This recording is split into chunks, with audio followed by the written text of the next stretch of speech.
Alright dudes, we're back into Outriders with some really big updates coming in. Of course, we now know that the inventory restoration is going to happen soon. Well, we have some news on that, how that's going to happen, and if you had any problems that you're not going to get the proper items back, then rest assured that you're going to get god rolls back. So we're gonna talk about that, about future patches, and a lot more in this video, so let's jump right into it. Of course, with last week's patch successfully continuing to prevent any further complete inventory wipes, we are now looking into the below areas of focus. As I've mentioned, inventory restoration, stadia updates, future patches, and more. And I do want to start things off, of course, with this thread right here, which pretty much covers everything from the inventory restoration to community appreciation packages to more upcoming gameplay, news, updates, all of that. So let's get started actually with the inventory restoration details, because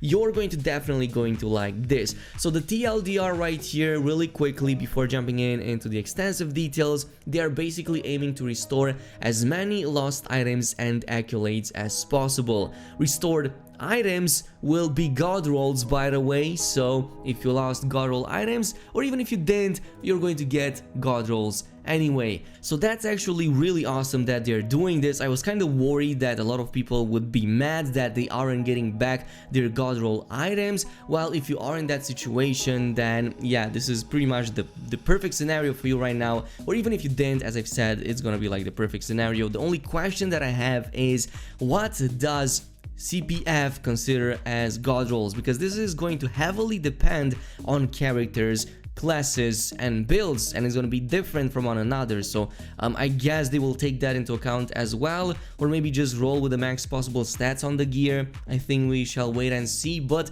characters encountering the could not connect to server issue will no longer encounter this error once restoration is complete. By the way, restoring testing is currently underway, and we aim to provide an exact schedule for complete restorations ASAP. This is just a TLDR, by the way, so we're gonna go over the full details right here with the restoration, and they actually went over quite a bit that you should definitely know. So starting things off here is how it's going to be. What will be restored? Items granted will have the same attribute combinations, but with god roll values.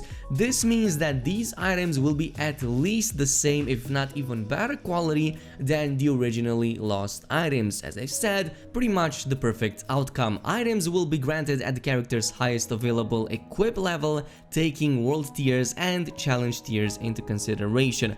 We are currently dealing with 3 groups of characters, which for the sake of clarity we'll refer to as follows. There's Group A, which is unplayable characters with an invalid inventory. These characters lost gear and were no longer playable, which is why they also got the could not connect to server error when logging in. Most affected players will be in this group according to the message. Then there's Group B, which is characters that do not have an invalid inventory but who did indeed lose their gear. These characters lost gear but were still playable. Players may have continued playing on these characters since the wipe. These cases are far more difficult to conclusively identify en masse, but are fewer in number, fortunately.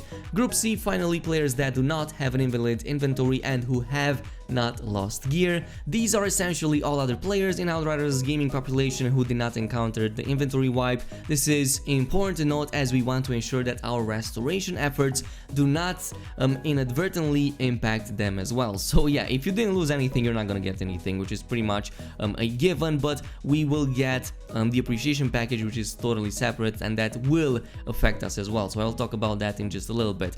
But we are unable to conclusively distinguish Group B from Group C, which is why our approach is each group is a little different. So here is how the restoration is going to go. Like for Group A, restoration will go with all items regardless of rarity that were equipped at the time of your inventory wipe, which will be restored. This is for all rarities from what I'm seeing. Then for the legendaries, all the legendary items there were in your inventory will be restored. For non-legendary items, 20 previously acquired items that were in your inventory with first prioritization based on rarity, descending from Epic of course, and second prioritization based on date acquired. And of course, finally, all fully completed completed accolades will be restored if you previously reached the final tier of said accolade, which means that if you were like 9 out of 10 or 20 out of 21, I'm not sure, it means you're probably not gonna get them all back again, so it sucks a little bit, but yeah, at least the restoration does make a little bit of sense. For Group B, which is basically people who were able to play despite losing inventory, it's up to 20 legendary items that were in your inventory, and a fully completed accolades will be restored. And finally, Group C restoration, we ain't getting nothing, which again makes sense. Now, they do mention later on that they were hoping to provide the exact date today, but they do need a bit more time to make sure that the process is running precisely as intended. When running operation of the scale, yeah, on our database, it's gonna take quite a bit of time and it's a little bit more complicated, yada yada, but what you need to know is that they're working on an ASAP schedule and fully understand how disappointing it is, and of course all of that, which you're probably not gonna care too much because you only care about the restorations. So yeah, it definitely makes a lot of sense. I actually like this approach. I think that you're essentially going to get pretty much everything back, especially from the first two categories.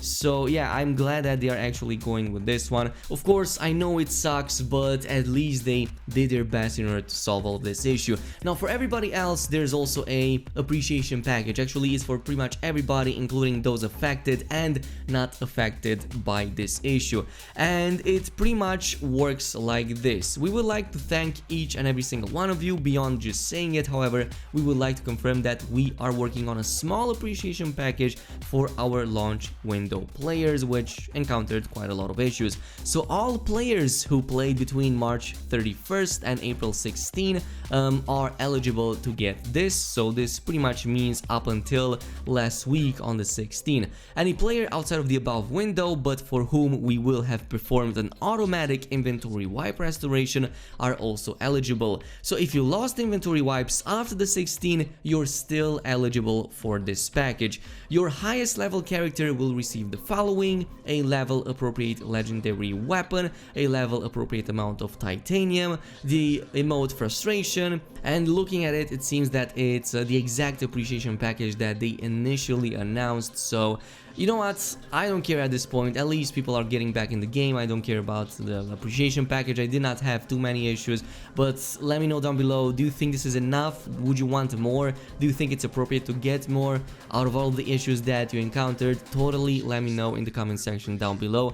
I would only say that there's no level appropriate amount of titanium that someone like me would need right now, because we pretty much have all the titanium, but I would gladly give it to somebody else. So yeah, if only that was possible.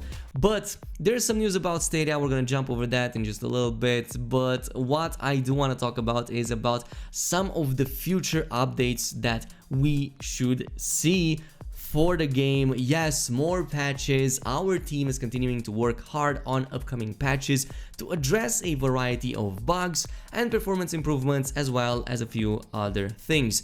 More news on that is going to happen soon. And there's also a bit right here with the balancing, which already gets my heart rate up a little bit because I didn't read it yet. So let's read it together actually. So balancing, as an additional small note, we haven't forgotten your feedback on previous balance changes and are working on a post to provide more background on past changes and our overall balancing plans for the game. We will share an update with you in the near future. This might as well just mean that they might revert some of the nerfs, or at the same time they might just, you know, buff and leave the nerfs in place but maybe buff other areas. Like, I would say that the Devastator would be in tune for one. I would really like something like that, but totally let me know down below. Is your class in one way or another gimped, or does it feel weak from one point of view or another? Totally let me know down in the comments section. Now, on a final note, we also have the bit about Stadia development news, which of course I'm huge. Shout out to all the Stadia players in the chat, but we would also at this time like to share some more news around the current status of Outriders on Stadia. So Stadia has followed a different development timeline than other platforms. This is also why the Stadia version has certain unique features, such as Stadia's Stream Connect, expect, but also doesn't necessarily face the same bugs and issues that other platforms may. It was our intention to converge these development builds shortly after the Outriders launch in order to provide Stadia players with the same experience and access to the same cross-play matchmaking pool. Unfortunately, the launch weekend issue we faced, as well as the recent inventory wipe bug, have consumed much of our focus that would otherwise have been spent bringing Stadia in line with the other platforms. As these other priority issues will very soon have been addressed, we will once again proceed with bringing the Stadia version up to date. We hope to release a patch for Stadia in the week of April 26 that will address pre-order issues, so basically in the next couple of days, because it's Friday almost, so yeah, maybe until then. But yeah, a second patch may follow soon after, and we do hope to be in position where Stadia will be fully in line with the other platforms in the coming weeks, though we are working on the sooner the better timeline. So yeah, I didn't even know that Stadia isn't even on the same version as the other platforms. That is actually quite interesting and a bit shocking, to say the least. Nonetheless, really great news on the horizon for Outriders. Things seem to be running back on track. I cannot wait to see the restoration in full effect, get people rolling with their main accounts, and so on and so forth. So yeah, this is pretty much it with the news. Thanks so much for watching, and I'll see you guys next time.